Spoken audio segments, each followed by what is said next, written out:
তা ও তো বেড়ি খালি আপনার পিছন দিয়ে ধুমো বাড়বে না তো কি মধু বাড়বে নাকি? শার্ট খুলবো নাকি প্যান্ট খুলবো? কি মাল রে ভাই আপনি, মোরা ইন্দুর পর্যন্ত খাইয়ে ফেলে দিলেন, একটুও টের পাইলেন না?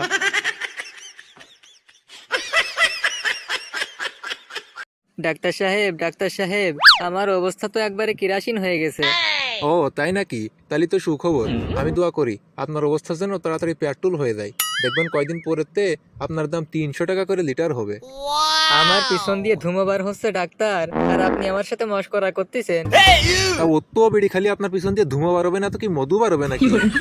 এই ধুমো সেই ধুমো নয় ডাক্তার, এই ধুমো অন্য ধুমো। আচ্ছা ঠিক আছে, আপনার কি হয়েছে সবকিছু খুলে কন তো। তা ডাক্তার সাহেব, আগে কি খুলবো? শার্ট খুলবো নাকি প্যান্ট খুলবো? আরে মিয়া, আপনি কি কানে কালা নাকি? আপনার শার্ট প্যান্ট খুলতে কইছে কেটা? আপনার কি হয়েছে সেটা কন। আরে ডাক্তার, রোগী হয়েছে বলে কি আমি একদম পয়সা গেছি নাকি? আপনিই তো কইলেন সবকিছু খুলে করতে। না রে শালার গান্ডুরে কি কই আর ও কি বোঝে। আচ্ছা আচ্ছা, আমারই ভুল হয়েছে। আপনার আর কিছু খোলা লাগতেছে না। আপনার কি হয়েছে শুধু সিডা কন আপনি। লজ্জার কথা কি আর কব ডাক্তার সাহেব, আমার লাইন ডাইরেক্ট হয়ে গেছে। কালকে সারা রাত ধরে বাথরুমে ছিলাম, সারা রাত ধরে ঝোল পড়েছে শুধু। হ্যাঁ কি কন মিয়া, সারা রাত ধরে বাথরুমে বসেছিলেন? এত কষ্ট করা লাগে? যেখান দিয়ে ঝোল পড়ছিল সেখানে একটু তেনা দিয়ে বুঝলো দিয়ে দিলেই তো হইতো।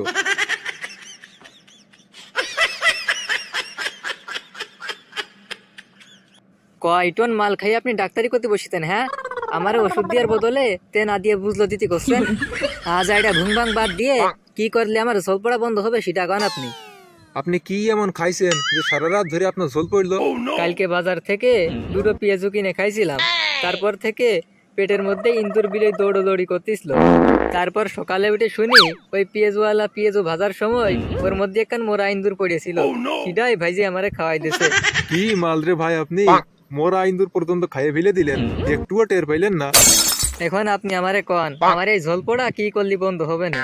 আমার এই ঝোল পড়া যদি বন্ধ না হয় তাহলে আজকে আমারে ঘরেই ঢুকতে দেবে না আমার বউ। কালকে রাতে ঘরের খেতাবালি সব গন্ধ বানাই ফেলেছি এই ঝোল ফেলে, সব আমারে দিয়ে পরিষ্কার করাবে না। আজব কাণ্ড, আপনি হইলেন ঝোল পড়া রুগী, আপনার এ দিয়ে সব পরিষ্কার করাবে কেন? বাড়ির সব মানুষ কি মরে গেছে নাকি? বাড়ির সবাই বাইসে আছে ডাক্তার, কিন্তু আমার এই ঝোল পড়া যদি বন্ধ না হয় পুরা সবাই মিলে আমারই মেরে ফেলে দেবে না। আমি যে ঘরের মধ্যে ঝোল ফেলাইলাম সেই ঘরের আশপাশ দিয়েও কেউ জাতি পাইতেছে না, সে কি গন্ধরে ডাক্তার। এবার বুঝতে পারিছি আপনার কি করা লাগবে।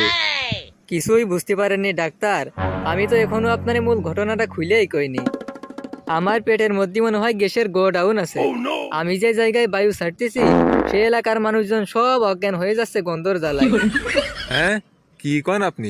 আমাদের দেশের মানুষ গ্যাসের জ্বালায় ভাত রান্ধতে খাতে পাইতেছে না, আর আপনার পেটের মধ্যে গ্যাসের গোডাউন রয়েছে। শোনেন, আপনার একান বুদ্ধি দি, আপনার বাড়িতে গ্যাসের চুলো আছে না, ওই গ্যাসের চুলোর পাইপটা আপনার ওই জায়গায় লাগাই দেবেন, খালি ভাত রান্না হয়ে যাবে আর আপনার পেটের মধ্যে গ্যাসও বার হয়ে যাবে। আর একটা কথা শোনেন, এখানে যেন আবার বায়ুটাই সাইডে দিয়েন না। এখানে যদি বায়ু ছাড়তাম তাহলে আপনার এতক্ষণে হাসপাতালে নিয়ে যাওয়া লাগতো। কালকে দুজনের সামনে বায়ু ছাড়িলাম, তারা এখন ঝিনাইদহ সদরে ভর্তি আছে। আপনার 3টা ঠ্যাং ধরে অনুরোধ করতেছি বাবা, দয়া করে ওই কাজটা এখানে করেন না, আমার জানের মায়া আছে। কিছুই করার নেই ডাক্তার সাহেব, আমার চেকবল কাটে গেছে, এইমাত্র ফুস করে বার হয়ে গেছে। ওরে কে কোথায় আছিস রে, আমার বাচ্চারে আমার মাথার মধ্যে বনবন করে ঘুরতেছে, ও মা গো।